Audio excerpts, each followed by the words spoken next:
Hey friends, if you encounter the issue of Opera not working on your Windows 11 computer, then please watch this video. I will guide you through the process. Search for Opera in the Windows search bar, click on the downward pointing arrow here, and then you do not have the option to open app settings. So the best you can do is try to run it as an administrator first. Check if it works. If it does not work, okay, in that case, you will have to search for Opera once again. Click on the downward pointing arrow, uninstall it. Okay, and then click on these three dots here and uninstall it, and then uninstall it, and then remove it.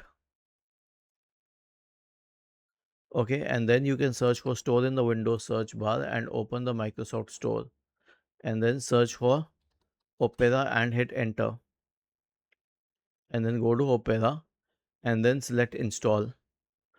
Was this helpful? If yes, then please subscribe to the channel. If not, then let us know in the comment section of the video on how we could help you further.